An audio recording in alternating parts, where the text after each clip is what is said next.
आज हम class 10 chapter 7 जीव मां जीव आव्यो पढ़ने जा रहे हैं, जो एक सोनेट है। सोनेट एक गीतात्मक कविता होती है जिसमें आमतौर पर 14 पंक्तियां होती हैं। यह इटालियन शब्द सोनेटो से लिया गया है, जिसका मतलब छोटा गीत होता है। इसके लेखक हरिकृष्ण पाठक हैं। हरिकृष्ण रामचंद्र पाठक का जन्म स्थान बोटाद है। उन्होंने सचिवालय में अधिकारी के रूप में सेवाएं दी थीं। सूरज कदाए उगे उनके काव्य संग्रह है। उनके अड़वा पच्चीसी में हास्य कटाक्ष की कविताएं हैं। कोई नु कई खोवाए छे यह बाल कविताओं का संग्रह है। गुलाबी आरसनी लग्गी किशोर कथा और मोर बंगलो उनका कहानी संग्रह है। नगर बसे छे उनका संपादन कार्य है। गर्मियों की तपन और सूखेपन के बाद वर्षा के आगमन से पूरी सृष्टि में जैसे नया जीवन आ जाता है, उस भाव को कवि ने इस सोनेट में मंदाक्रांता छंद में व्यक्त किया है। इसके लिए प्रचलित प्रयोग किया गया है, जीव में जीवन आया। प्रकृति में पहले सब कुछ था, पेड़ पौधे, जीव जंतु, कीड़े मकोड़े सभी थे, पर ऐसा लगता था कि किसी में भी जीवन नहीं है। धूल के भवंडर, पक्षियों के घोंसले, पत्ते, चिट्टियों की कतारें, धूप का रूप, जंगल, सीम मतलब खेत, मानव, पेड़ पौधे, सब कुछ वैसा ही था, परंतु सूखा और रूखा था।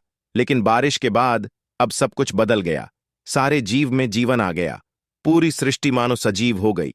इस बदली हुई सृष्टि के मधुर चित्र कवि ने प्रस्तुत किए हैं, जो पढ़ने में बहुत आनंददायक लगते हैं। इस कविता के साथ स्वप्नस्थ का मेहुला काव्य की दोनों कविताएं और भी गहराई से समझी जा सकती हैं। कवि पहली लाइन में हमें यह समझाना चाहते हैं कि वंटोनाती पवन डमरी थय ठरी ठाम अंते झीणा फोरा झरमर झरिया जीव मां जीव आव्यो, जिसका मतलब है गर्मी के दिनों में धूल से भरी गोल गोल भवंडर वाली हवाएं जो बह रही थीं, बारिश के आ जाने से सब शांत हो गई है। अब सारे धूल और भवंडर थम गई हैं। छोटी छोटी बूंदों के टपकने से मानो हर जीव में जैसे जान में जान आ गया है। कवि आगे कहते हैं कि हाफी हाफी व्यथित संघना नीड झूलिया हवामा आछा हेले परण परणे उजलो रंग काढ़यो, जिसका मतलब है गर्मी की थकान से हांफते हुए सभी घोंसले हवा में झूल गए। बारिश की हल्के झोंकों से सभी पत्तों पर हरा रंग खिल उठा है। गर्मी के कारण पंछियों के घोंसले पूरी तरह से सूख चुके थे, बेजान हो चुके थे। बारिश की हल्के बूंदों से सभी पत्तों पर हरा रंग फिर से खिल गया है। कवि आगे कहते हैं, ताता तापे खदखदी रहियो राफड़ो साव धीरे धीरे चालियो थड़ पर भीना झीणी लंगार लेने, जिसका मतलब है तपती धूप के कारण मानो चिट्टियों का घर खौल रहा था। बारिश की बूंदों से अब चींटियों का घर पानी से पूरी तरह से अब भर चुका है। अब वह उनमें नहीं रह सकती है। अब वो पानी से भींगी हुई चींटियां धीरे धीरे पेड़ों के तने पर छोटी लाइन बनाए नए घर के तलाश में निकल पड़ीं। अब उन्हें अपने लिए नया घर ढूंढना होगा। कवि आगे कहते हैं कि सोने रूपे जड़ित तड़को कयांक आंचो ढन्नियों ने फूटू फूटू फरफर थतु रूप खील्यू धराणु, जिसका मतलब है जो धूप सोने चांदी से जड़ी हुई चमक रही थी, अब वह धूप बारिश के आ जाने से थोड़ी कम हो गई और धरती का रूप धीरे धीरे करके खिलने लगा है। गर्मी की धूप के कारण सभी पेड़ पौधे सूख चुके थे।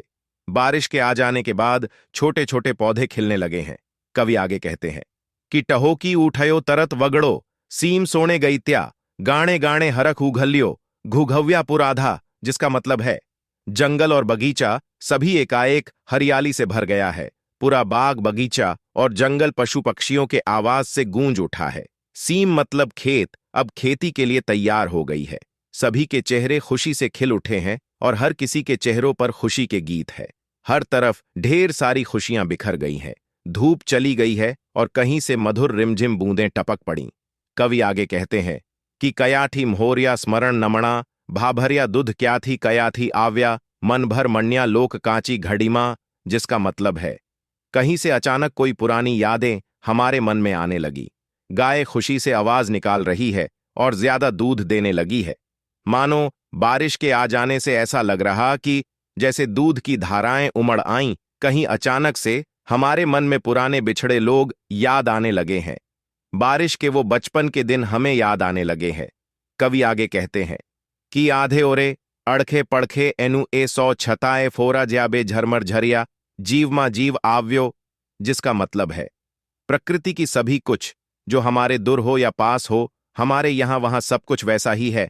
फिर भी जहां वर्षा की 2 बूंदें टपकीं, वहां हर जीव में जीवन आ गया। इस तरह के एनिमेटेड वीडियो को देखने के लिए वीडियो को लाइक करे, चैनल को सब्सक्राइब करे और बेल आइकन को दबा दे, ताकि हमारी वीडियो आप तक सबसे पहले पहुंच सके। धन्यवाद।